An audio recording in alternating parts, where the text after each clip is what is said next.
Hello, hello, hello. It's my favorite time of the week. Oh, yeah. Hey, guys, how y'all doing today? Good. All right. Happy We want to welcome everyone. Happy Thursday.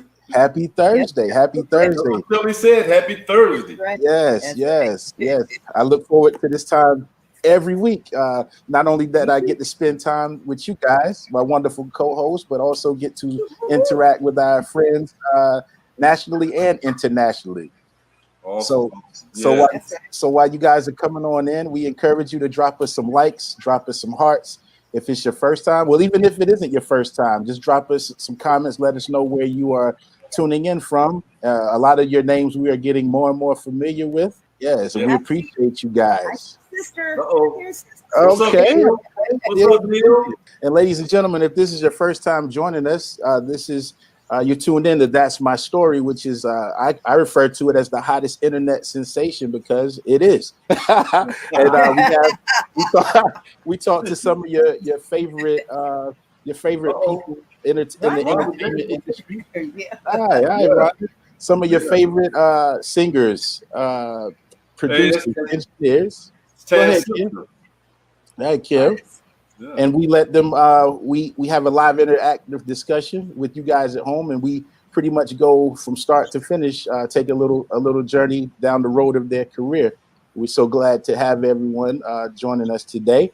Let me take a moment to introduce my illustrious co-hosts. At the top of your screen, we have a talented singer, dancer, entertainer, formerly of the Honeycomb, as well as the wife of Earth, Wind, and Fire founding member, as well as bass player, Mr. Verdine, right? We have the lovely Miss Shelly Clark White. Yeah, sure. At the bottom of the screen, we have a talented musician, producer, arranger, wonderful saxophone player, hails out of Detroit, but currently in South Carolina, Mr. Ken Knox, representing the chairman of the board. Yes. And ladies and gentlemen, whichever platform you are tuned in from, whether it be Facebook or YouTube, make sure you like and subscribe. This is episode 22, and if you go ahead and like and subscribe, you can get the content as it is uploaded and comes directly to your homepage on your phone, and it gets no easier than that. You guys been having a good week this week? Yeah, having a great week. Yeah. All right. Yeah. We have was that Deidre Bishop? Okay, yeah. We got Shoe 909 from Florida. Oh, I see my accountant on here, Jessica. Oh, okay. Yeah. Let's see. Jessica. Okay. Good to be back. Shout out to my mom. That's right. My aunt. Yeah. My Aunt Florence. Hello, Aunt Florence. Hope you're continuing to feel better and do better. Still praying for you. Carolyn Green. All right. Well, ladies and gentlemen, you know what time it is. Yeah. We like to take a moment to meet and greet, but we're not gonna prolong the time. We're gonna get right into the show. We know what you guys have tuned in for, so I guess we'll get right to it. Yeah. All right. So without any further ado, ladies and gentlemen at home, allow me to introduce to you singer, songwriter, a member of the Motown recording group, The Miracles. She's also on the board of the National Rhythm and Blues Foundation. She's a member of the Rock and Roll Hall of Fame, also the recipient of the Grammy Hall of Fame Award, a recipient of the Hal Award, and also has a star on the Hollywood Walk of Fame, and also known as the First Lady of Motown. So you at home, make some noise while we make some noise on the screen for the lovely Miss Claudette Robinson. All right. Thank you. All right. Yeah. Hello, Claudette. Hello. Oh, what an honor. Oh, it's an honor. It's an honor to have. It's an honor to have you here with us today. And we always start our show out. We like to ask our guests, since the pandemic hit and all of us being a part of the entertainment industry, which has kind of slowed down our normal comings and goings, how have you kept busy during the pandemic? Well, actually, I have probably been busier than I was before. It seems like it now, doesn't it? I'm doing lots of interviews. I've also done some virtual TV shows. Nice. And many things. And of course, I'm still doing interviews and book readings from my children's book, Claudette's Miraculous Motown Adventure. It's been, we've been really busy, That's wonderful. busy. I'm surprised, but I also am coloring. And when I say for coloring, it's like using coloring books for adults. Oh, that's wonderful. I do that. It's been really good, because how long has it been since I was using crayons or any kind of paints or whatever? And I've had a great time. It's busy, keeps your mind goes to a nice peaceful place, and it's been mental focus. Yeah, I love it. Yes, it did. Yes, it did. Great. Now, we were briefly speaking in the green room about where you were born, and you were cluing us in that you were born in New Orleans, Louisiana. Yes, sir. And then you eventually moved to Detroit. I was living with my grandmother, and she passed away when I was 8. And so my mom, and she was already in Detroit, she came and got me from Louisiana, and we moved to Detroit. And that's where I was until probably the last, I can't remember how many years ago, but it's quite a few. I got you. Now, while you were in Detroit, is that where you started entering talent shows and whatnot? Yes, basically we had my brother Emerson Rogers was he always sang, and he was actually, as a young boy, he was writing, producing, and doing a number of things, but didn't really think of it as a talent, because it was just something that he did naturally. So whenever he had a group, I had a group. He had a boys group, I had a girls group. His group was the Orchids, I was the Orchidettes. He was the Matadors, I was the Matadors. Whatever, I was kind of following him because actually he was really much more talented than myself. He always thought I was, but could do so much more, with his voice. And I was just kind of like a basic singer. I knew all the notes, and I never wanted to be a lead singer for that reason, because I wanted to just be able to sing, like this. I didn't want to do all the riffs and runs and all of that. And I think it's amazing, but I just felt like my voice was not suited for that. So that's why I love the background, so we can harmonize, with other people. Absolutely. Now, I hear you also had aspirations to be a teacher early on as well. That was really, really my dream. And I thought, I didn't think of a job that would be any better than a singer. Excuse me, I'm still a singer. Right. And I did not want to teach music. I didn't want to teach music. I wanted to teach business courses like shorthand, typing, books. And I had that for the longest time. After I graduated high school, I went to college for a couple of years before the group, got really started. And that's what I wanted to do, was to be a teacher. And I got my fix of being a teacher. When my children went to school, I volunteered in their classrooms I probably volunteered in classrooms for about 30 years. Okay. Well, and as they say, sometimes we don't choose our destiny. Sometimes our destiny chooses us. Yeah, because my oldest granddaughter, who is lyric, and she has aspirations of becoming a singer. What happened with her is when she started preschool, I started with her. So I started all over again, being in the class. Oh, wow. That's awesome. So she went all the way to graduating USC, and then I have twin grandchildren, Alexis and Thomas, and they will be actually 21. Whoa. Whoa. Yeah. Look at awesome. you. That's fantastic. Look at you. So, That's all right. wow. So, Claudette, Yes, you said you grew up in Detroit, right? I did. So did I. The And where most- did you grow up? Where did you grow up? What side of town? First the east side of Detroit, Uh-huh. then the west side, and then the northwest side. And by the way, what school did you go to in Detroit? Which ones? High school? High school, yeah. I went to the High School of Commerce. And did you know what High School of Commerce was? High School of Commerce was right next door to Cass Tech. And if if you were a student that wanted to learn about shorthand and typing and all those things, that's where you went. And if you had your classes, your other classes like algebra, geometry, and those classes, you went next door and you took those classes at Cass. So, and that's where we had the lunchroom was in Cass. So we would go over the bridge, and that's where we were. You know. Oh man, yeah.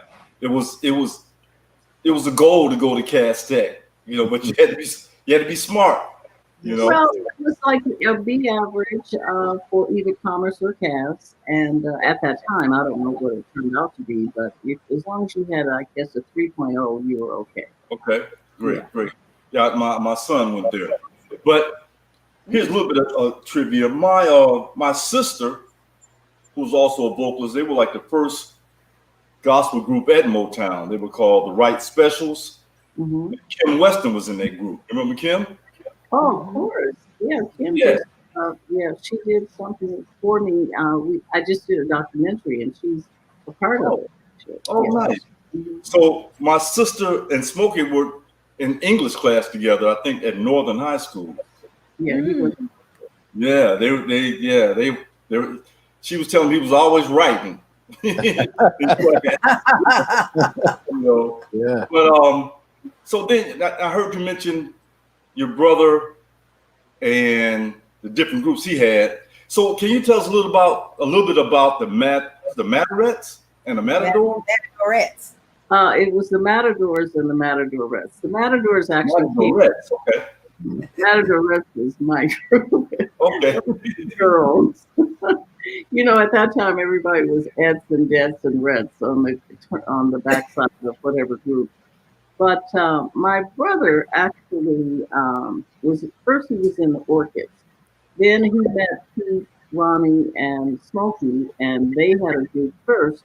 Was the Five Chimes, and the Five Chimes actually two of the guys left, and then at that point they became the Matadors, and that's my brother joined the group, and you don't see my brother there. That's me. Oh, right. Wow. Nice. First pictures of the Miracles, and that was Bobby, Ronnie, Smokey, Pete, and myself.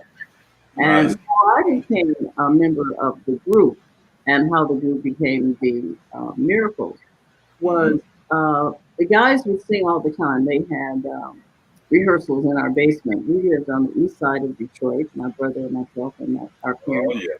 And they would come over every day to rehearse. So we would hear them, you know, I'd hear them singing and whatever. It wasn't paying an awful lot of attention to because of my brother's friends. And you know, when you're a teenage girl, you're not paying a lot of attention to your brothers. Right. My brother happening with this, you know, with his show business stuff. So he said, I think I'm going to join the Army. And that's what he did. He joined the Army.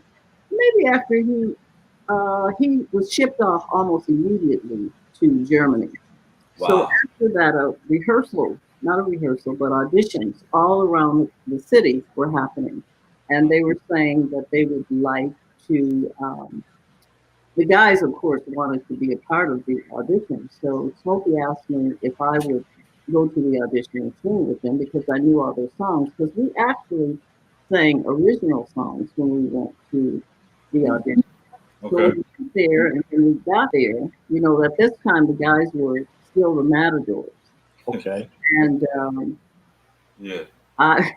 when we got there, actually they really didn't like the group because they wanted Smokey and I to be either a duo like Nikki and Sylvia, and then I was thinking I'm not even really a part of the group. How am I gonna like just decide I'm gonna take over and just leave them in the dust, you know? Yeah. I wasn't interested in being a lead singer or, any of that. I was there actually to be a part of their audition. And the guy said this one thing that I remember. He said, the world does not need another group that has a female in the background. Mm.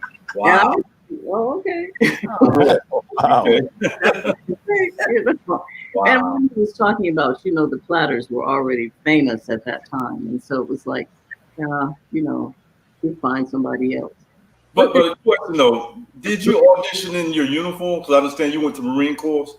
I did audition in my uniform. I certainly did. I had come from one of our meetings that day, and it was time for me to get to the rehearsal. And at that audition, I remember that Jackie Wilson was there, and he was walking all around, like looking at me, because you look pretty sharp when you fit it all up in those uniforms. Yeah. It was for me, it was like amazing, but I didn't think anything was going to happen. I did not think we were going to get any further than that audition. But as we were there was a gentleman walking around, and he seemed to be paying quite a bit of attention to us. And it turned out that he was very Gordy. But at the time, you have to know that, the company hadn't started yet. There was no Motown. And he was a songwriter. Mr. Gordy was a big songwriter, he had written all these amazing songs for Jackie Wilson. Right. So Smokey seemed to be the only one of us that knew who Berry Gordy was, because I have to be truthful, I had never heard of him. I hadn't heard of his family, and he had an amazing family. They did everything. They had a printing company, they had a grocery store, they had this.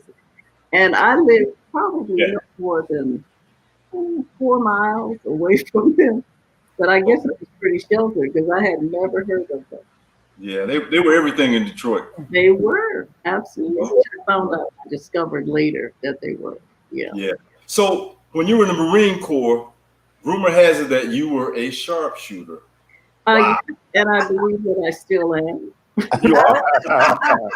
Yeah. Oh, you got to keep up your skills, Mm-hmm. Absolutely. I had my basic training at Camp Pendleton in San Diego, California. Okay. And I was just truly blessed to be able to be a part of the Marine Corps. It was a wonderful experience for me. I cannot say anything negative about it. I mean, I know things have changed a lot over the years, but at that time, I was just too proud to have my uniform on. Uniform. I didn't hear you. I'm sorry. No, I would just say that's fantastic. No, right? You have the love for the uniform and for the service itself. Yeah, because without it, somebody has to do the job. And if not, our country would not have been as secure as it was. Because before 9/11. Nothing had ever happened in America in terms of other countries coming to do something to us. Right. We've gone to take care of it somewhere else. So it was wonderful, and it still is, that people are still willing to. A lot of great talent has come out of Detroit, I'll tell you that much. I'll tell you. Yes. We want to talk to you about your gorgeous family, and when you got married, what year, and the names of your kids. Awesome. Oh, that's beautiful, isn't it? Yeah. Now, before we get into this, I wanted you to know I had a DNA test done and I sent it away. And it's coming back soon, but I actually think that I might be Tamla's mother. But we'll work that out later. We're just the same. But anyway. Well, the children's names are, my oldest is Barry William Baroque. Oh. And the reason for all these names, first, Barry is after his godfather, Mr. Gordy. Mm-hmm. William is for his father. And Baroque is B-O is for Bobby, R-O is for Ronnie, and P-E is for Pete. So that includes all the members of the group. Okay. And my daughter's name is Tamla after the first record label, and Claudette, which is after me, and last name Robinson, and that's the extent of our family. And then I have 3 grandchildren. Tamla has a daughter, Lyric, Claudette, Montevero. And I have quite a few godchildren who have a middle name if they're girls of Claudette. What am I doing? Because I would have liked for somebody to have named their daughter Claudette. Right. You know, Not too late. and then I have 2 other grandchildren who are twins. That's right. Very cute. And it's Laura Alexis Robinson and Thomas Alexander Robinson. Those are children's names. Great. So I like that those. kind of includes what is considered in today's world a very small family. And I would have liked to have added more children in there, but unfortunately I had 8 miscarriages. And so I just, I'm blessed for these 2. Oh, yeah, absolutely. Yeah. Well, you had mentioned that during the audition there was this guy that was just walking around and listening. How did that relationship start and songwriting and all of that? Well, when Mr. Gordy came over, he was asking Smokey, he said, have you, where'd you get those songs? Or do you have any more of those songs? And Smokey said, yes. And he said, how many? He said, 100. He said, Whoa. I'd like to hear a few of them. Mm-hmm. So we went over to the piano and we started singing, and he was listening, and he was very, very patient listening. And I think he gave Smokey his first professional songwriting tip, and that is that songs have to have a beginning, a middle, and an end, because you can't just start all over the place, Right. And Smokey was very attentive, and he listened, and Mr. Gordy said, I'd like to work with you guys. Well, we weren't like officially a group at that time. I mean, it was the 3 guys and myself. And they said they'd like you. And I thought, well, I guess I could do that. Maybe I can find time in my busy schedule. And that's what we did. We started working with Mr. Gordy. And we had a 2-record deal with the End record label out of New York. And we had a 2-record label from the Chess record label out of Chicago. Well, the 2-record deal from the End record label, which was our first song, which was Got a Job, when we received our royalties of $3.19 for everybody. Wow. How many were in the group? 5. 5. Okay. 5. Wow. Goes into $3. And it was $3.19. Actually, the check was never really cashed. It was now at the Motown Museum. Wow. And, Nice.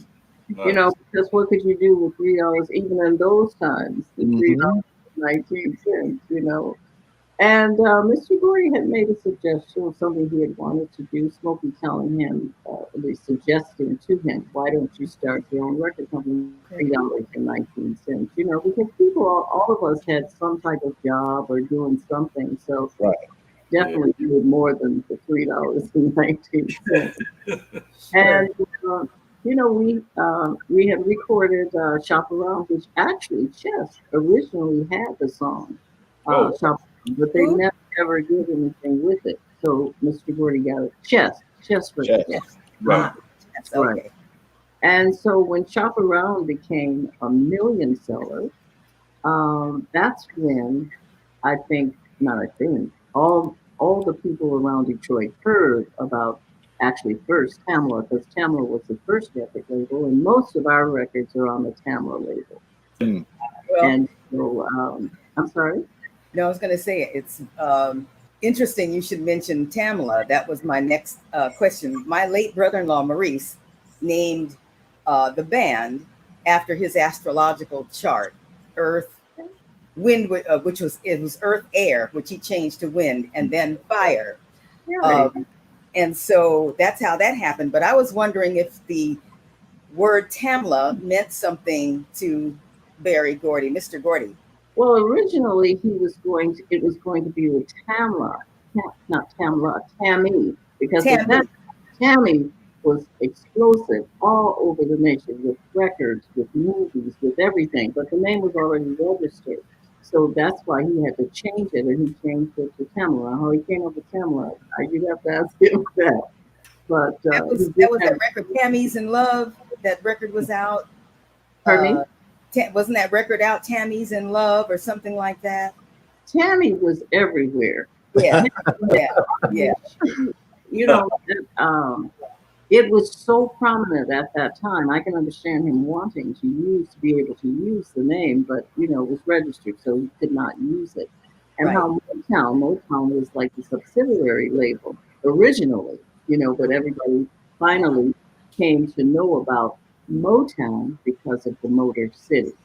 And that's what happened, you know, like with that. But I was always really proud of the fact that Tamra was the first record label, and Mr. Roy actually reserved that name for us in terms of having children, because, you know, my first pregnancy did not end up in having a child that was live. And so as a result of that, when we did have one, and anybody else prior to that who had children, they say, well, I want to name my daughter Tamra.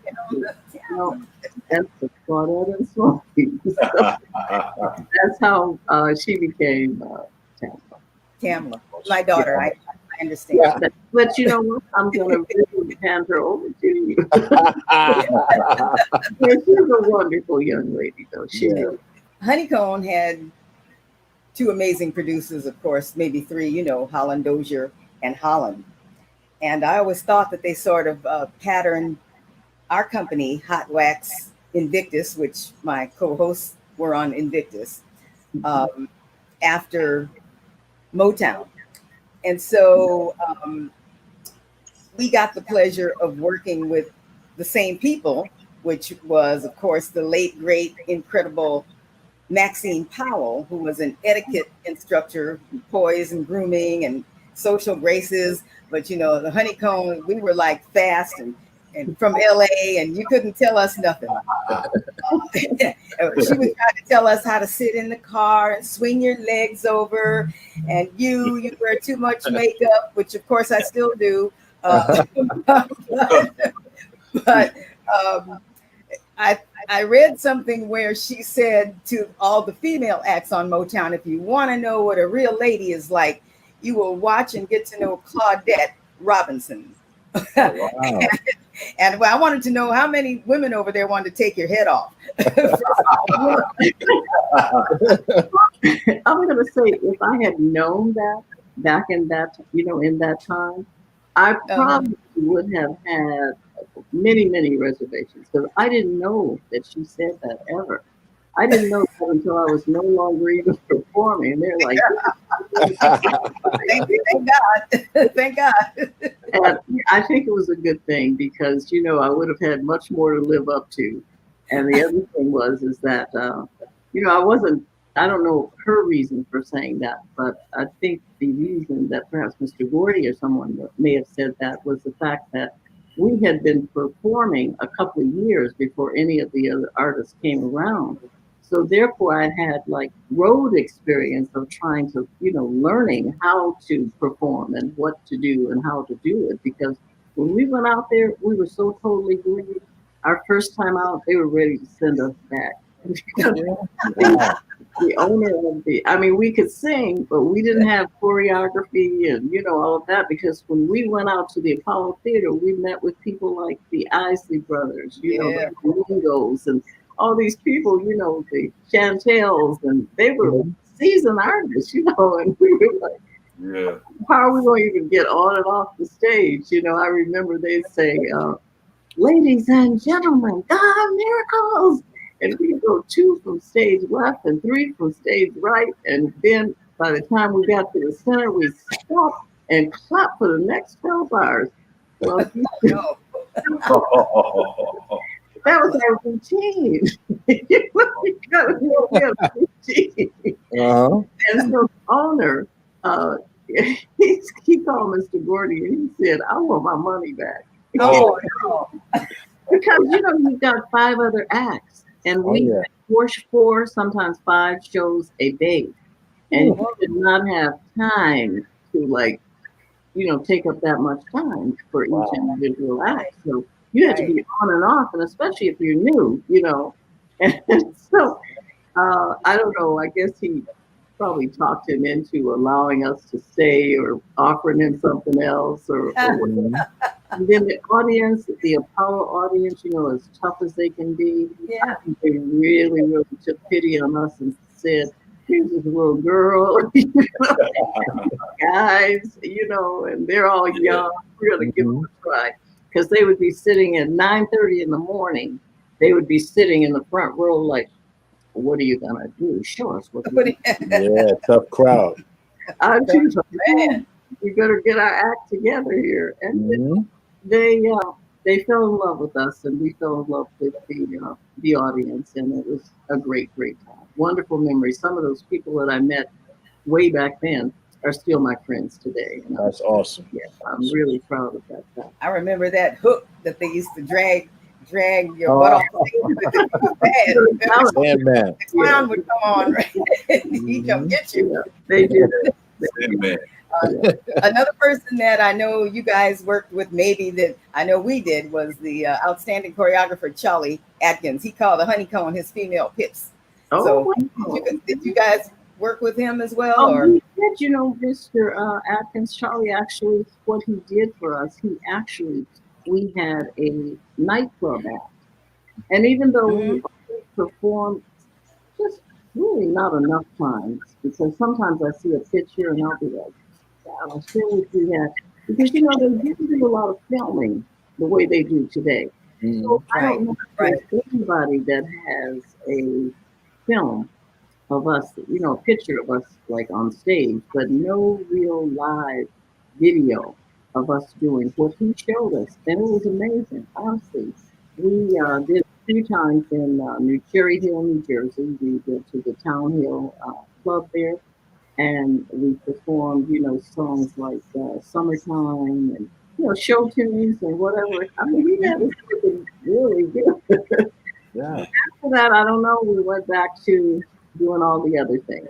I saw one thing of him on Instagram dancing. I said, "Oh boy, I remember him." But anyway, you had hit on Shop Around a little bit, and Rolling Stones named that as one of the most 500 greatest songs of all time. And what was that, number 1 pop on all the charts? And so forth. Yep. Yes, it was. I was waiting for you to finish. I'm sorry. Yeah, and it was.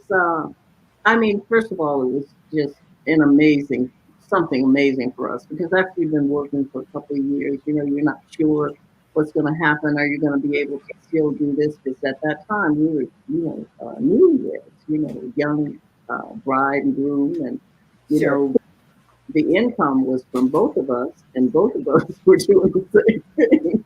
So if he didn't make money, I didn't. But I thought, for our group anyway, I don't know about for others, but all of us, every individual member made the same money all the time, from the time we began until Smokey left the group in '72.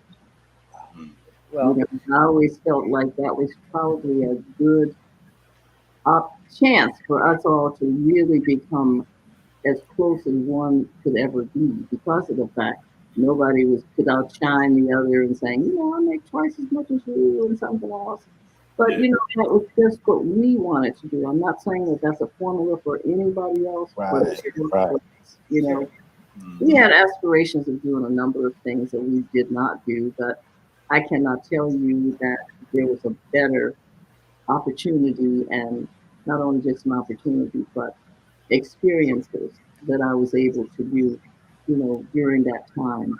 Not only just me, people who travel around the world, and we had a lot of ups and downs, heartaches, and whatever else, because, many times we go to places, and of course, we could not stay in the hotel. One of the things that I had told my kids just recently, I said, there was no shacking up. They didn't have that going on. I Right. said, because what would happen if you were not married? I used to carry my marriage license with me at all times. Mm-hmm. Because police and, security people would knock on your door and they'd be like, who's in there? And so, if you weren't married, they'd have to leave. So I'd have my little. Well, Miss Claudette, earlier this week we had a meeting. We were working on the show and everything, and so Shelly began to tell us a little bit about a story. She was dancing to you guys' next hit, which was titled "You Really Got a Hold on Me." She was at a dancing with a guy, and I guess the guy was getting a little too fresh, and I think her brother had to step in. I'm gonna let Shelly clue you in on that story. That was it. They had these teen dances in LA, and that record almost got this young man killed. My brother came in and body slammed. It was, you have to have air. You're supposed to have air in between you when you're dancing. A long time ago, they didn't play that, stuff. But anyway, I think the guy ended up leaving because he said, "Hey man, that's my sister. Back up." So that record got me in trouble. But my brother and I, we used to go to parties together and all, and sometimes the guys would come over and because they thought he was my boyfriend rather than my brother, and so they'd be like, he said, "Nope, that's my sister." Yeah. Right. So I understand, they didn't like anybody getting too close to you. That's a good brother. Right? Good brother. I miss him really, though. I do. He passed away actually about 20 years ago. So, okay, condolences. Yeah, I do. I miss him because he should be here so that some of these stories that I'm telling you about him, he can, really add to and tell you even more. Maybe some things that I've forgotten, he can remember. Absolutely, I understand. Well, I'm gonna give our viewership at home a few little fun facts about the song "You Really Got a Hold on Me." It was written by Smokey Robinson. It was a top 10 hit single in 1962. It's a million-selling song that also received the 1998 Grammy Hall of Fame award, and it is one of the Miracle's most covered tunes. That was very hard back in those days. Have a female with a group of guys, but you in there. You know what I'm saying? Love it. Well, you know what? They made it easy for me. They really, really did. I guess the best part of it all is they actually always made sure that I was secure, as secure as they could make me. And, I always call them my 4 bodyguards, or actually 5, because the guitar player also, 'cause I don't know if you know a lot about Mark Tarplin, but he also was a songwriter on many, many of the Miracles hit tunes. Yeah, so unfortunately he's passed away, but he was amazing. Wow. If you get an opportunity, just look him up. Mark Tarplin. I'll tell you what, I love that. You right in it? Oh my God, yes. Right. So a lot of people may not realize this, but the song that was written by Smokey and Ronald White for The Temptation was actually a song called "My Girl," was actually written about you.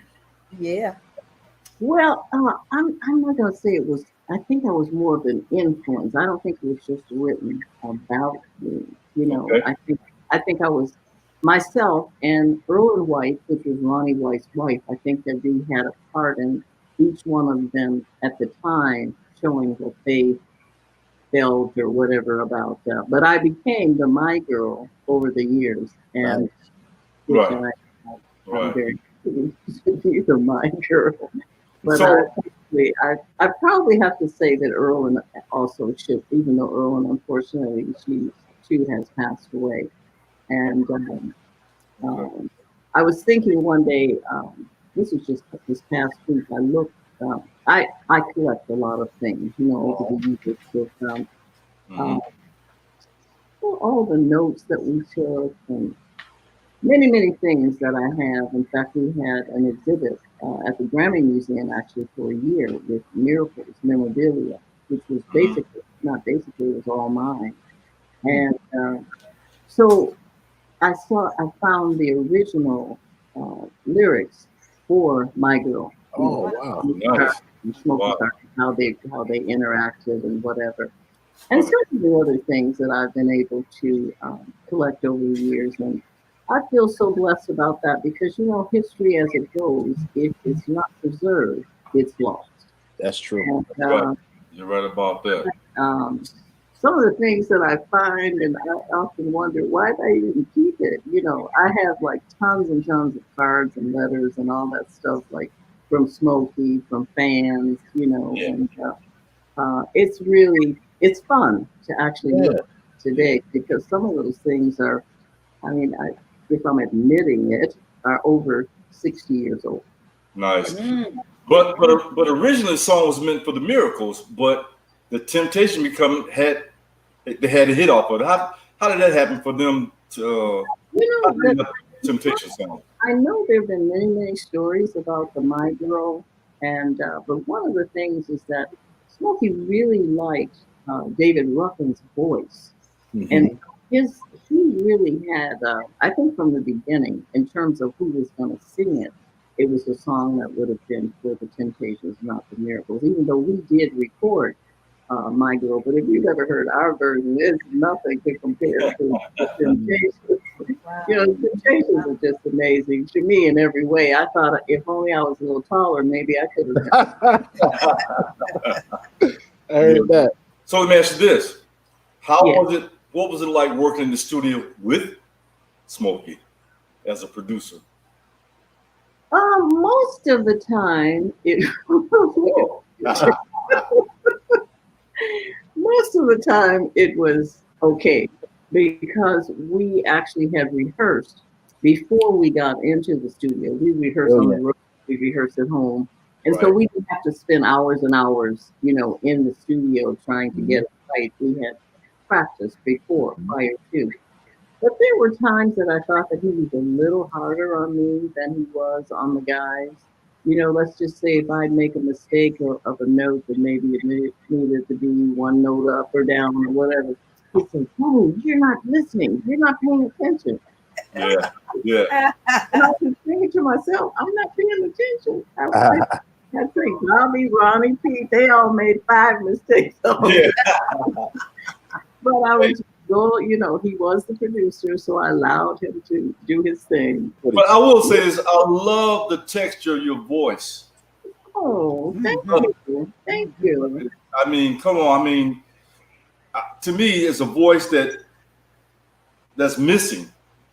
Oh. I know you want to go back there, but I'm just saying the texture of your voice is fantastic. Oh, well, thank you. You make it feel so good. Serious. So, at some point, you retired from touring. What led to that decision? It was not originally my decision. It was a decision that Mr. Gordy and Mr. Robinson decided that because I had they felt my health was suffering because I had all these miscarriages, and my miscarriages were long-term miscarriages. They were like 5.5, 6.5 months, and so it wasn't like just 2 months or something like that. And it was forever for them finding out the reason behind it because during those days they had no ultrasounds. They didn't know I had twins at one point, and they didn't even know I had twins. Until they were born. They were almost 7 months, but they couldn't. Wow. Wow. So it was. I didn't really want to come off the road at the time, to be honest, because that was all I knew at the time. Whatever off the road, and like, what am I going to do? Like being at home with my girlfriends or something. And I finally, I guess I just like gave up and whatever, and said, well, okay, because he said, you're not going to be able to just keep going on the road if you're going to come off the road. And I kept thinking, well, what am I going to do? Because, if you've been traveling on the road for like 8 years, it's like, what is there? I mean, even like your friends, they're doing different things at this time, so you got to catch up to what their speed is. And Right. Yes. it was different. It was different because I didn't have children at the time. And so Oh, I didn't know if I'd ever have children, because I went through so many miscarriages, time and time again. I just, at that point, was not sure. I figured if it's going to be, it'll be. right. Well, we know you didn't stay retired that long because I know you're still out performing periodically, correct? Well, no, not that often. Sometimes you really have the desire to do it, and then I kind of like pull back and not knowing, it was always me singing with the guys.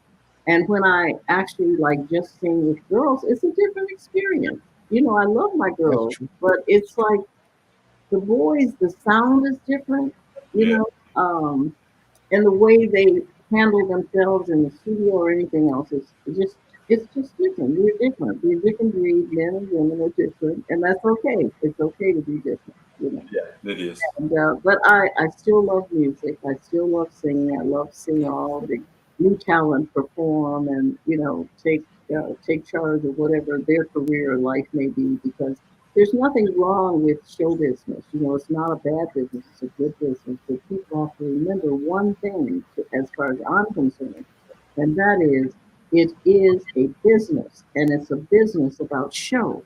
It's like you show yourself, but first you got to prepare yourself, hone your craft, like get to it and whatever, and you got to practice. You just can't just get on stage and like, hey, I can sing, I'm great. Yeah. No, Yeah. yeah. That does not work. Even in today's times, it doesn't work. Very true. All right. Claudette, the world knows you as the First Lady of Motown. But I was telling my daughter Tamra that we were going to add on adding something to the end of that. It's and the queen of everything else. So that First Lady of Motown and the queen of everything else. Now, how did you get the title? And who gave it to you? And can you share that story? Well, Mr. Gordy is the person who officially gave me the title. Oh, there he is.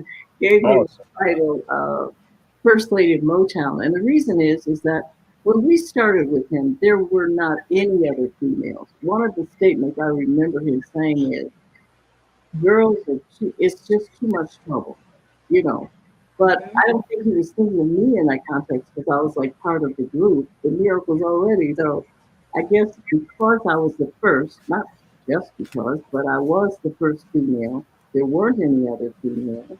And with that, I guess as the other ones came along, I guess he wanted to do something special to let me know or the world know that I am and was the First Lady of Motown, the first female signed on to the label, first one to whatever the first million seller and all of the above. And I'm forever grateful and thankful to him for that because that was so many years ago until, when he gave me the title, I never really thought a lot about it. I didn't think, well, that's something, the First Lady of Motown. And now I regard that, I take that very seriously and I guard it in my heart because I don't know of anything I could be more proud of, of the fact that he, number one, did give me that title.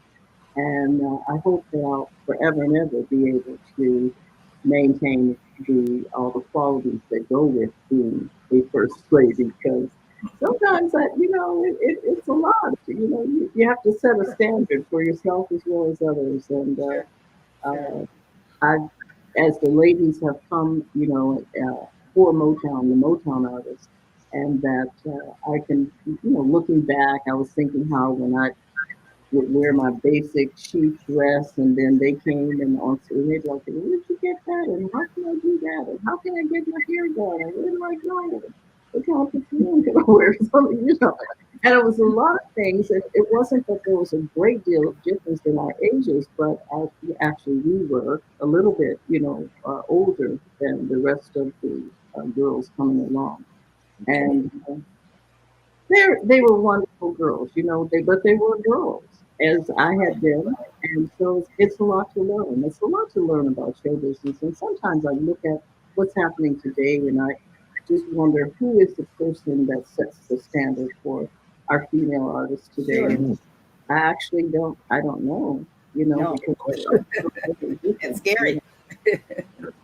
very different from the things that we learned along the way, or at least that I learned, because I was going to tell you this quick story I was thinking about earlier today, because of the COVID, I have to do everything in terms of, if you're going to do an interview, you got to do your own makeup and all, and I've never been good at makeup. So I wanted to put on some eyelashes. Years ago. What did I tell you? But to dress me up, put makeup on and all. And they're like, no, you don't wear enough. You got to put on this makeup and you got to put this, you got to do this and do that. And so they got these eyelashes that probably were all the way out to here, like clown eyes. Oh my goodness. And they put them on me and they made me up. And they're like, oh, you look fine, fine. I don't think so. So I went to the dressing room. And I went outside, and the first person I saw outside the dressing room was Smokey. He looked at me. He fell down on the ground, holding his stomach. And he looked up and then started laughing all over again. Well, I was about in tears because I was like, Oh, wow. And I think from that day forth, I was very, very light on any, because I wasn't really wearing any, and I wore even less. And I was thinking about that today, and I was like, I wish I had learned over the years how to do these eyelashes, because, the magnetic ones are supposed to be really easy, but I haven't tried them yet. Maybe that'll be next. My girlfriend tried those. There's a problem with those too, but kid, we don't have a dog in this fight here. Oh, man. It's all good. Good job. Yeah. Well, Claudette, you've done so much. You're also on the board of National Rhythm Blues Foundation, as well as the Hal Awards, which is, of course, Executive Director, CEO, the iconic Janie Bradford, who used to cook for us every weekend, and we will be back. People don't know this about her. Well, a lot of people don't know, but she wrote my favorite song, "Give Me Money, That's All I Want." That's all I want. That's all I want. Yeah, she's a really fantastic lady. She really is. She's one of my dear friends, if not my best. So. Yeah. So you're the first lady of Motown, but she calls me Little White Girl, and I'll take it. But can you explain to the viewers what the Hal Award, our Heroes and Legend, they honored Honeycomb? So honored that she did. Anyway. The Heroes and Legends is an organization, of course, that James started 30 years ago. And what they do is they give scholarships to young people in the arts. It's not just show business or performing arts, it's all the arts that young people, they apply and they go before a board, or at least their application goes before a board. And then at that, for the event, they are presented with the award and, a check for whatever school they're going to. So it's a great thing. We were not, of course, able to do it this year because of the COVID, so it had to be canceled. And last year it was canceled because of Motown 60. And so hopefully in 2021, maybe by next September of 2021, we'll be able to have it again, because I think the young people certainly deserve it. They work really hard to be able to do it. Yes. Yeah. That's a hell of a week. Our producer flew in for that week of fun, and we remember having fun with you at the all-white party. Oh my! Look at that. Oh, sorry. You have awesome. You have some photos. That luncheon too. That luncheon was the bomb. Yeah. So they do a really good job of putting that all together, and I've been very honored to be a part of it for all the time, from the beginning. And she asked me if I would co-host with Miller London as we present the awards to the young people. And I tell you, it warms your heart to see these young kids really, really working hard to do what they would like to do later on in life. And not only that, you know, how grateful they are to the amount, because it's not a huge sum of money that they get, but they really, really are appreciative, you know, of Right. and so because so many times, you know, the kids, they don't have a lot of anything. That's true. Especially if you say you want to go in show business. Sometimes parents will say, "No, I'm not going to waste my money on that foolishness." You know, Mm-hmm. Mm-hmm. be a doctor, be like, which of course those are wonderful careers, but you know, there's nothing wrong with show business. But you have to stay focused, and that's what I always say. My granddaughter says she wants to sing, and she has a great voice. And see last year, and I know that she can do what she wants to do. She has some idea in her head about some of the music that I haven't quite known yet. Yeah, But you indeed. know, it takes hard work. You don't automatically just overnight, you know, there you are. It takes Right. a lot of work. It seems easy when you see people on stage because it's Yeah. like, well, you know, they have it all together, especially if they become famous. But I'll Mhm. tell you, it is hard work, and it's hard work constantly. I That's mean, true. even today, if you want to get, like, if I wanted to just go out there and sing, I can't just go on stage and say, well, hey, I'm the First Lady of No. Motown. They're like, you show me what you can do, you know. Right. Right. Hmm. And everybody has to do that, young or old. If you desire to be in the business, you gotta be about the business. And you need to learn all the other aspects of the business, you know, the financial part and all the other things that you need to know about owning your own and, you know, having the proper contracts. And it's something. It's Oh something yeah. you can do. It's achievable. It's definitely achievable. Yeah. Well, So you guys did, I think, an amazing job of presenting me. Oh, great! It's a celebration. Yes, it is. We like to celebrate our guests. You know. Well, Absolutely. you have certainly done that for me because I've enjoyed it, and it's about me. Yes, indeed. Yes, indeed. But if We you still can have enjoy some more celebrating to do. I'm Yeah. Yeah. And speaking of celebrating, in 2009, the Miracles received a long-deserved honor with being presented with their star on the Hollywood Walk of Fame. yay. uh, Would you mind sharing with our audience what that experience was like and how that came about? well, I think Ron Brewington actually had put our name in, Okay. and I think the first time we did not receive it, and so when we Um, finally got the honor, we were also celebrating, and I was shocked. I really did not think that we were going to get it because you know after you've been turned down once, you think, well, okay, you know, it's probably not going to happen, especially after all these years. right. And, because my thought always runs to how wonderful it would have been if all five of us had been alive, you know, when these honors have come.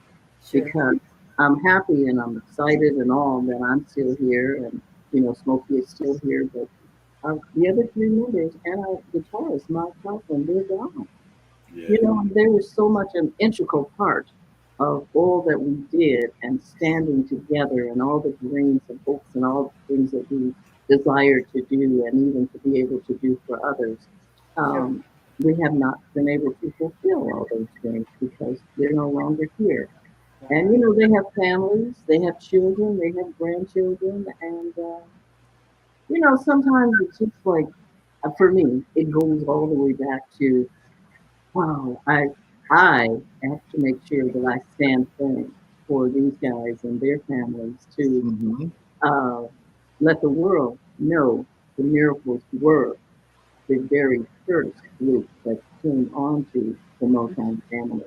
And when there was no Motown family, and, you know, it started with us. As Mr. Gordy said when he stood at the platform for the star that we received, he said, without the miracles, there would be no Motown. And Awesome. Stevie Wonder said, without the miracles, there would be no Stevie Wonder. And what he's talking about is Ronnie White of the Miracles brought Stevie to Motown. because Ronnie's brothers, they all lived on the same block. And Ronnie knew all the stuff he did, all the instruments and, other things that he did, jumping off trees and riding bicycles and whatever else. Mm-hmm. And he thought he would be great to bring him to Motown. Mr. Dury, I think, initially was hesitant because of all the things that you have to do for children, to be in show business, with chaperones and schooling and this and that and whatever. But, you can't deny from the very time that he came to Motown, as young as he was, he probably was far more talented than all of us there. Uh-huh. It was, I have to say, I thank the world and the many fans for allowing us to be able to receive that star on the Walk of Fame. Yeah. For me, I didn't think it would happen. And I was so excited and elated, and the people made it so wonderful for us. Mm-hmm. I mean, I have lots and lots of pictures, and I have, videos and the whole thing of all of that. And people from around the world actually came to see us receive that star. Wow. I was floored. I honestly, I will tell you, I just found it hard to even believe that they would take out their time to see us just get the star on the Walk of Fame. Yeah, it sounds like it was a star-studded event, and if you would allow us a moment to go down memory lane, we have a video that we would like to show. Hello, ladies and gentlemen, and welcome to this morning's Hollywood Walk of Fame ceremony. We are delighted today to honor one of Hollywood's, and I might add, one of Detroit's most loved singing groups for their tremendous achievements in the music industry. Today, we will place the 2,381st star on the Hollywood Walk of Fame for Motown legends, The Miracles. Congratulations to the Miracles. This is the Miracle Day. You see, the Miracles are appropriately named. A miracle is not an accident or a coincidence or something that just happens. A miracle is a truly remarkable thing. And these miracles, who I am proud to call my friends, my brothers and sisters, are certainly remarkable. So to all of you miracles and all of the Motown people that are here, happy 50th anniversary, and thank you. It's nice to see all the family members, the wives, the husbands, the children and the grandchildren of everyone that's represented here. And to be embedded in stone for the rest of your life is such an honor. And I take this honor with great humility, just to know that in the year 2009, the 2,381st star for the Miracles is quite a milestone. We proudly welcome to the Hollywood Walk of Fame, The Miracles.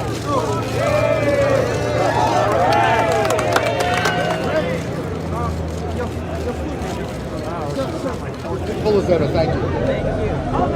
My pleasure.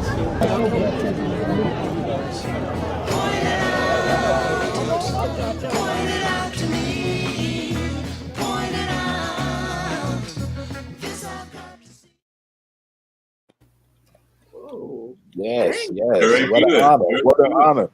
What an honor. Good. Wow. Yes. Well, Claudette, sticking with honors, in 2012, the Miracles were inducted into the Rock and Roll Hall of Fame, which was long overdue. What were your feelings when you found out, considering it was something that so many felt should have happened many years prior? Well, it was still an honor. I mean, I was super excited, but again, our guys were not there. Pete was the only member that was able to be there, and he was not really well at that time. And Bobby, he was sick. He was in the hospital. Oh, So wow. he couldn't attend. So, and then Smokey inducted us. And my thought, wouldn't it have been wonderful if it could have been 10 years prior, 15 years prior, whatever. Yeah. You know, things happen as they happen. Yes, indeed. And even though they were not physically there, they were well represented. And I will continue to represent them for as long as I'm here, which is going to be at least another 80 years. So There you go. Speaking Yes. into existence. Yes. Yes. Yeah. you So know, these guys, I mean, people don't realize, because things seem so easy when you're just on stage and you're moving and whatever else. Those boys work really, really hard. And after I left the group, they continued to work hard. And even after Smokey left the group, they continued to keep the name Miracles going. right. With that, um, that takes a lot of work. And especially as you get older, it's not quite as easy as when you were 17, Yeah. and and you're doing all these things. And even though you love it dearly, it can take its toll. Two of our guys unfortunately died of diabetes, and one died of leukemia. And it's for me, it's sad that they're not here because, like, to me, they should be here talking to you guys, right? Right. Oh, Telling me some of the wonderful stories that maybe I've even forgotten, Mm-hmm. And I I feel so honored that they allowed me to be a part of their group because my idea was not to be in show business because I was such a shy little girl. I didn't know if I could even get on the stage, without somebody holding me up. I love to sing, but as Right. long as I could be in the background somewhere, hiding behind a curtain or whatever, it was fine.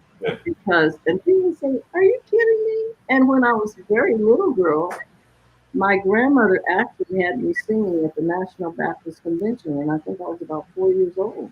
Oh, wow. When you're very young, like sometimes you just do things, but then as you get a little older and maybe boys are paying attention to you and you get a little shyer or you get a little more aggressive, whichever way it goes. I tended to go the other way. yeah. And but speaking of that award, it to me rounded out our career. I felt like we have finally made it. We've done all the marks that people desire when they are in show business to have a star on the Walk of Fame and to be inducted into the Rock and Roll Hall of Fame. Yes, I would have desired for it to be much sooner, much earlier, but things happen, I guess, as they happen. God has a way of allowing us to be able to see things when we see them. I'm sure that as we were receiving whatever awards that we received, the other members that weren't there, they were looking down and applauding us for being able to keep it going. All right. Well, I guess I'm about to get in trouble again because our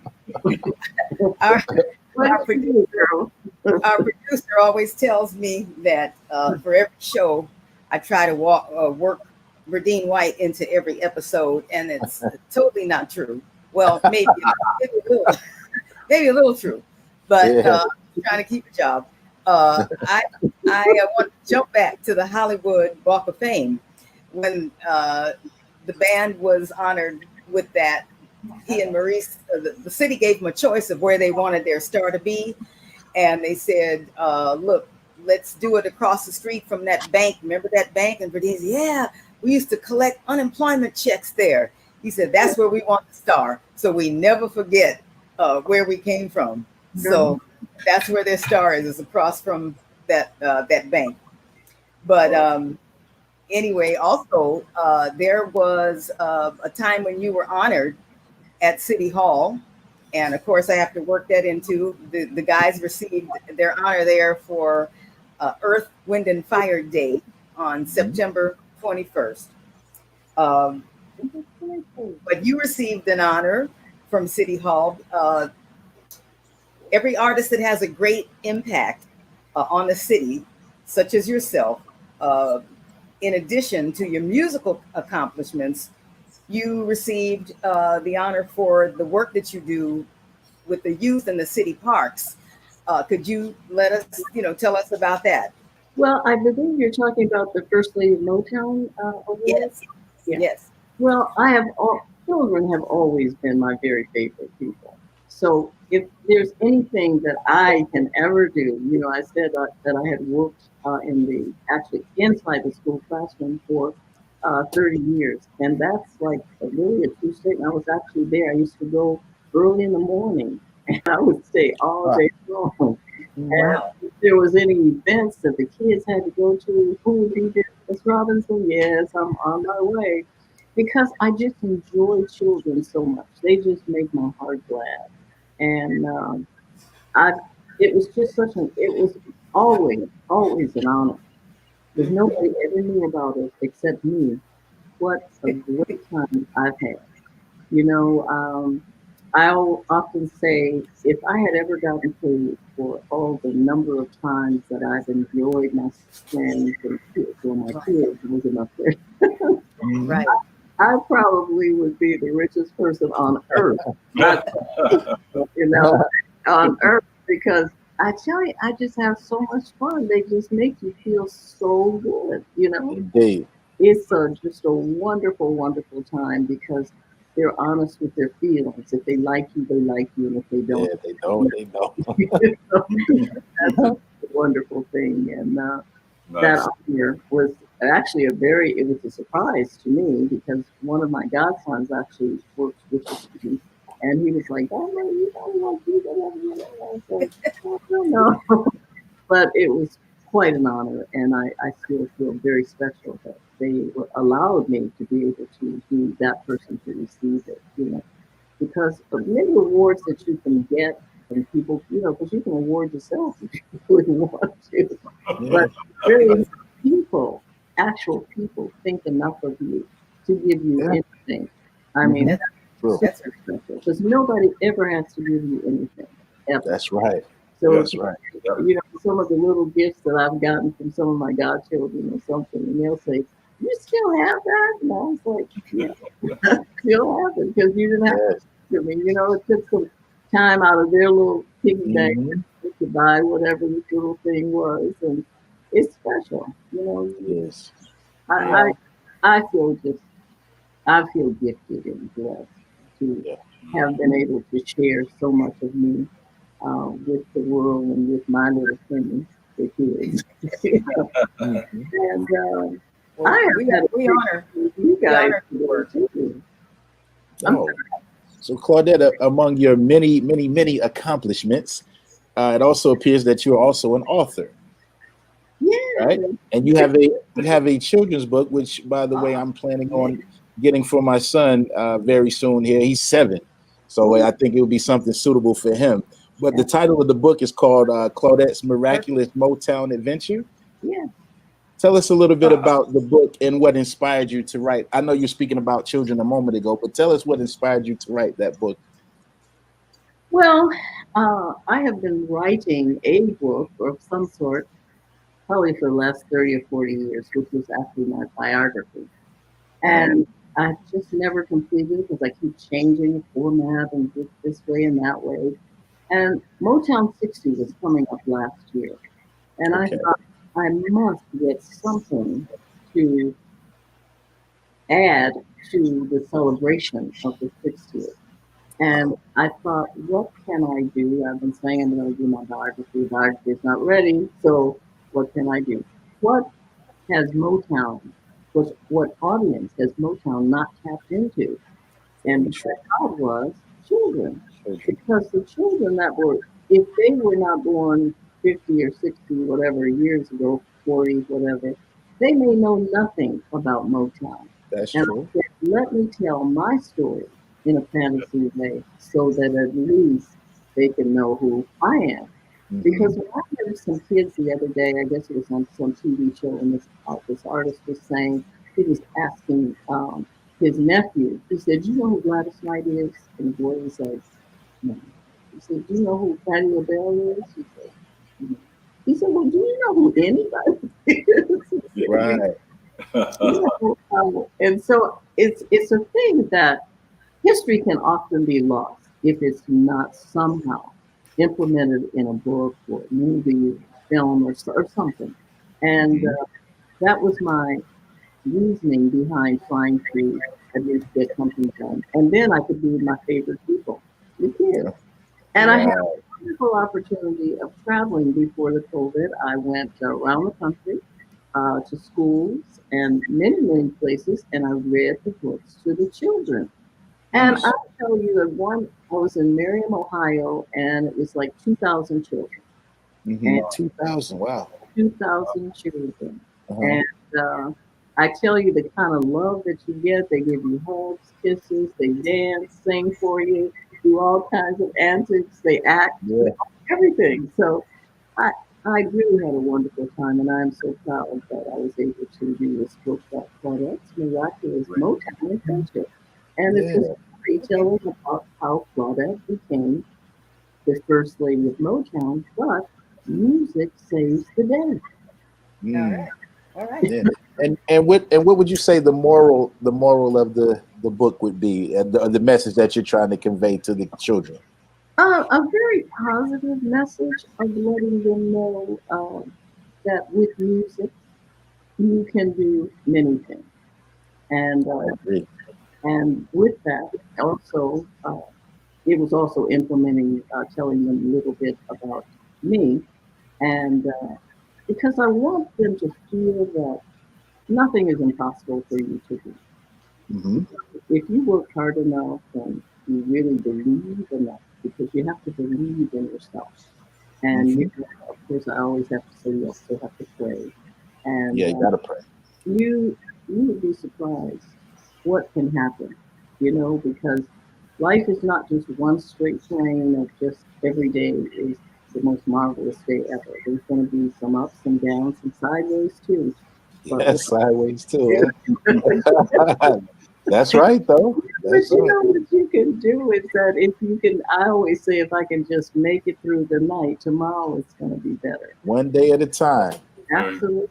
Absolutely. And how wonderful it is that you're able to sit here and, you know, this is something that we did not have years ago, this Zoom that you can actually be somewhere talking to people. And, all over the world. That's right.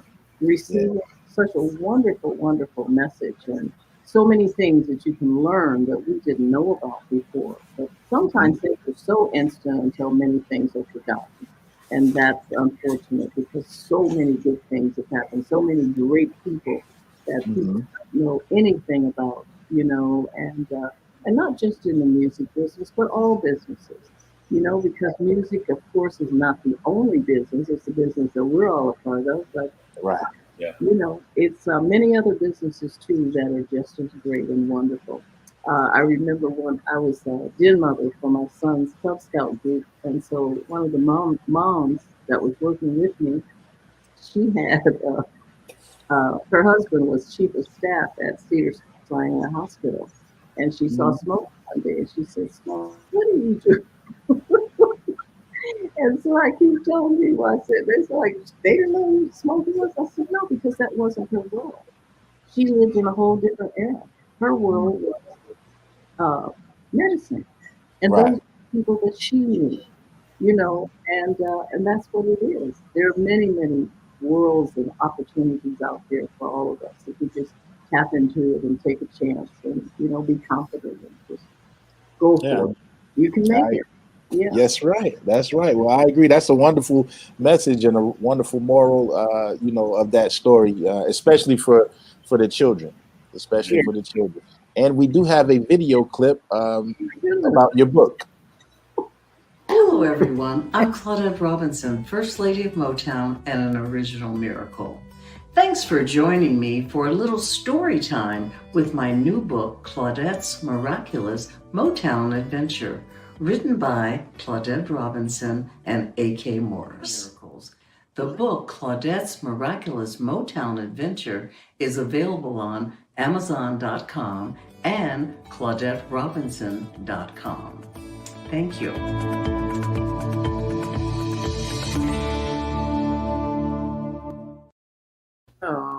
Well, folks at home, make sure you get that.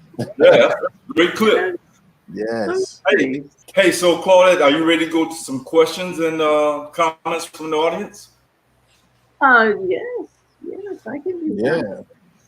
Okay, let's do some. Okay. There we go. Want me to do it, or you got it? Jeannie Mac. I got it. Beautiful stories. I love all the video clips. Claudette is a beautiful and and gracious. Gracious. Indeed. Oh, thank you. Thank you so much. I appreciate that. You know, Yeah. at this time, you appreciate every compliment. Yeah. That's No right. relation. No relation to Jimmy Mac. You're right. You're right. Oh, well, Okay, we got. You know, Chastity it says, I'm buying a book for my granddaughter. Awesome. Yes. Awesome. Great, nice. Tassie. Thank you. Appreciate that. Folks at home, if you have a question, send it. Now is the time. Melissa. We got Melissa Lewandowski. Yes. It says, in my observations, I love how you allow. Okay, kids got it. Go ahead.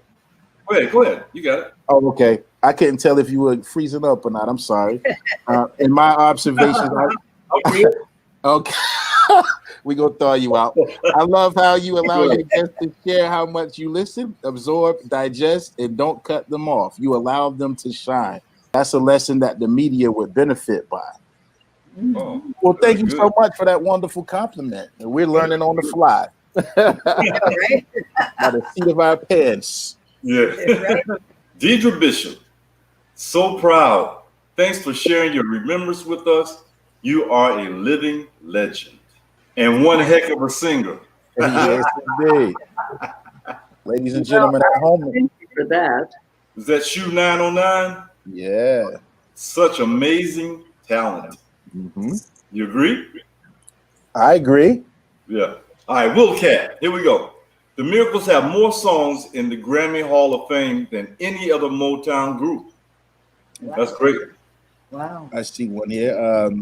I don't Ms. know. B- I think they're talking about the Hall of Fame awards, but not the Grammys themselves. Because we actually, as the Miracles, do not have a Grammy. Oh, We wow. have 4 songs that were inducted into the to the Grammy Hall of Fame. So perhaps that's what they're saying. I don't know, but I know that the Stevie Wonder, of course, probably has thousands. I don't know. Yeah. Mhm. That's our girl. That's our girl, Vanessa. How did I get along with the other female artists? I got Yeah. along very well with the artists, and I still do today. The ones that are still with us. Awesome. Deidre Bishop says, question for Claudette. Does she play a musical instrument? I only play at it. Okay. When I A was little piano, perhaps?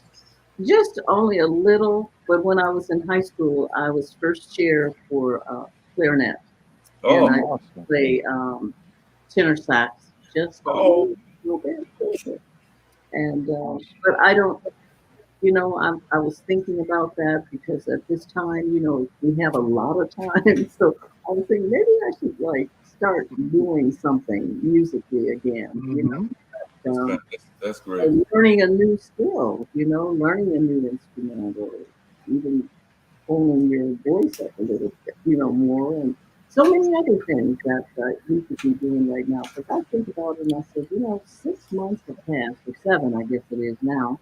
Yeah. And I was Yeah. trying to figure out Almost. what have I accomplished during this time, because we're going to have a lot more time, because I don't think this is going to really end until can't even tell you that, Yeah. So Yeah. it's a time that we can actually use to actually make it productive by learning some new skills, learning about our business, whatever it is you may desire to do. And Right. it's just like I was thinking about all the things that I perhaps could have done, even though my daughter and she said I've been really busy all this time. So she said, Yes. how much more time you can be doing to do, a number of things. But I've had fun doing it. I've enjoyed the things that I have done, and I just desire to be able to do other things, as life goes on, because life is so, for me, life is beautiful. And that doesn't mean that I've had all the things that I want or need. Right. Yeah. So what it is that just living every day and being able to wake up and you can still open your eyes and see the Yeah. sun, Yes. Yes, indeed. it's such a blessing, It is.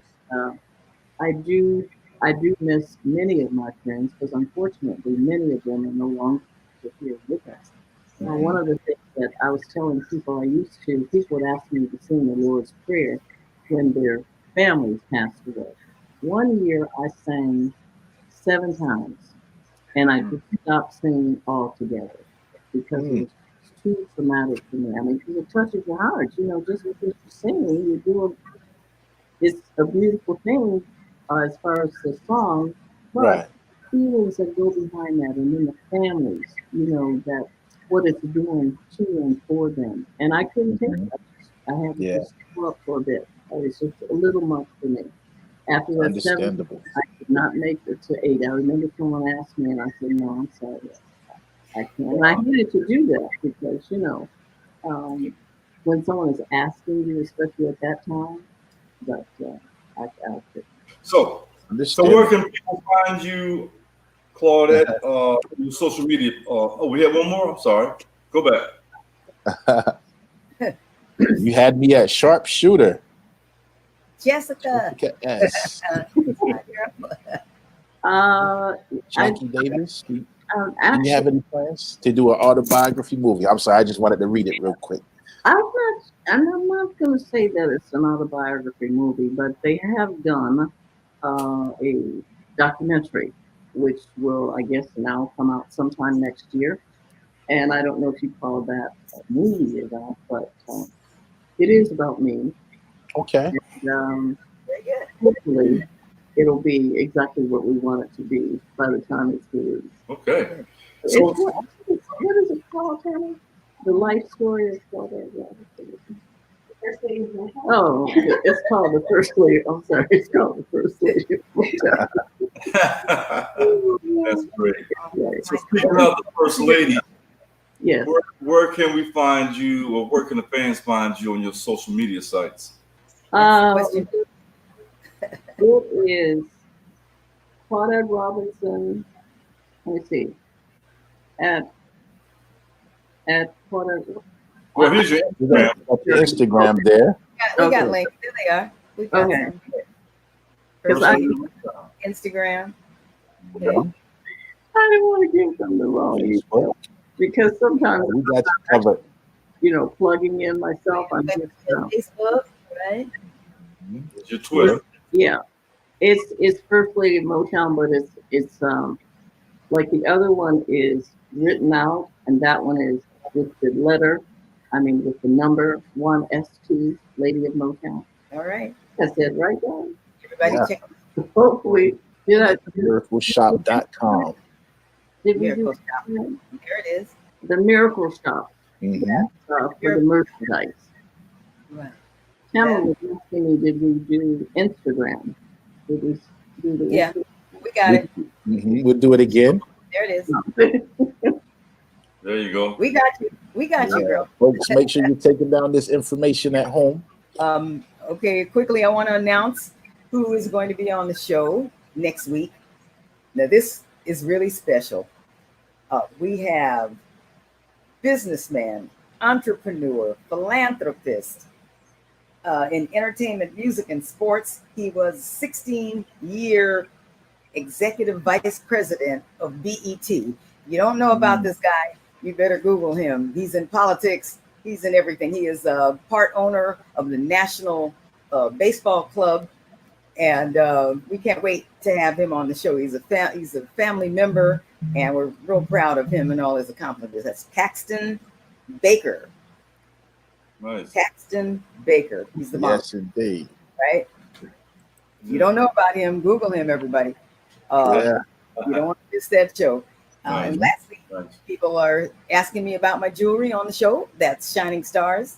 Go to our Facebook page, Shining Stars. I got word in my headset that I think we're supposed to mention, Claudette, you have some masks. Is that correct? Yes, I do. I have miracle masks. They come in miracles mask, and it's on the Miracle Shop. It's in the Miracle.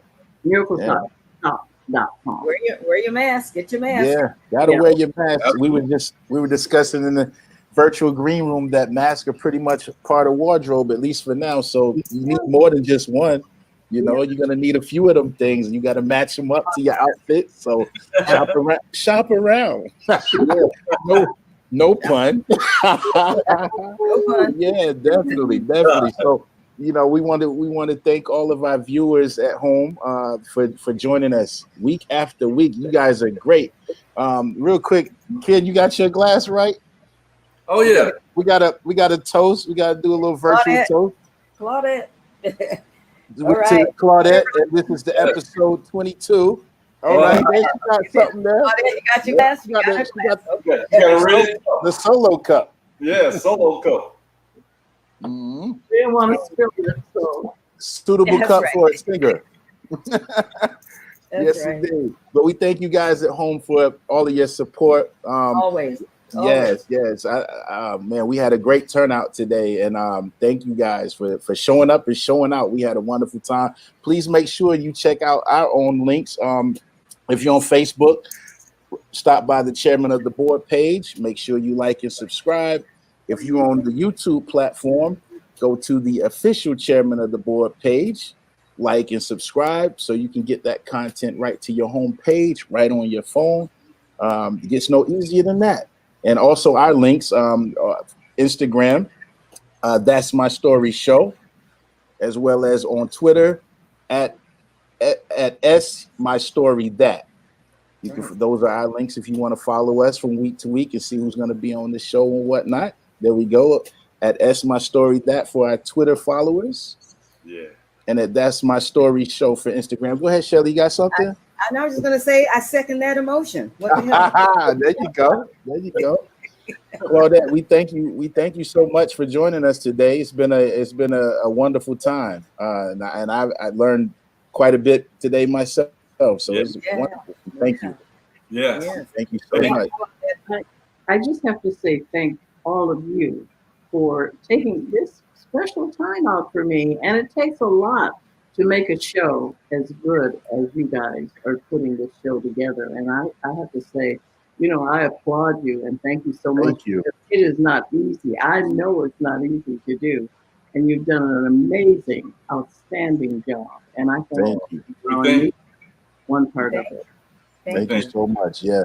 You know, due to quarantine and the pandemic, we were able to discover some other gifts about ourselves as well. So, and we you know, we're going to keep it going as long as we can. Yes. Well, you're doing a great job. I'm going to call my daughter and ask if we can get a part 2 in the future. Yeah, that'll be great. I make some great gumbo. Okay. Yeah. There we go. I like gumbo. Yeah. At least I'll be there. You guys are too far. Yes, indeed. You can ship us out. I got it. Yeah, Claudette, we just want to remind you to stay online with us when we sign off, and so we can, you know, just greet you again and everything, and before we all depart for the night. Okay. I'll be right here. Any last words before we depart? Well, let me say something. I am totally amazed at our guests.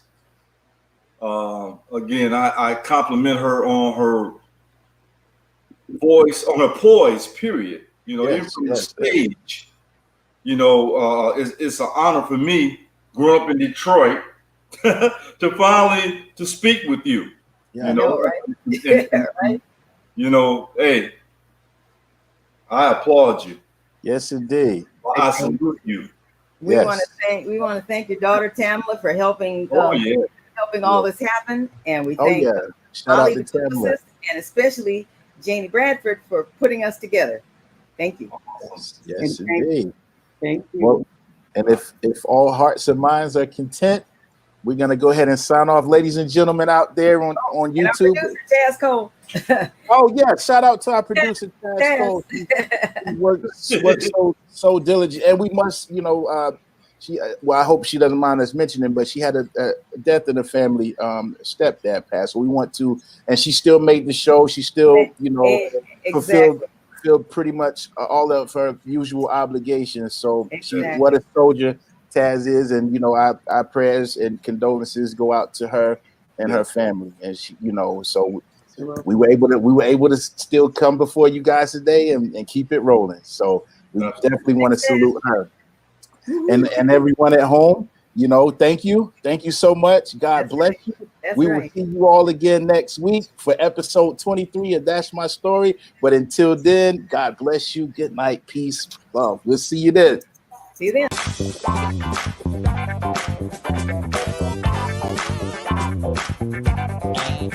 Hey,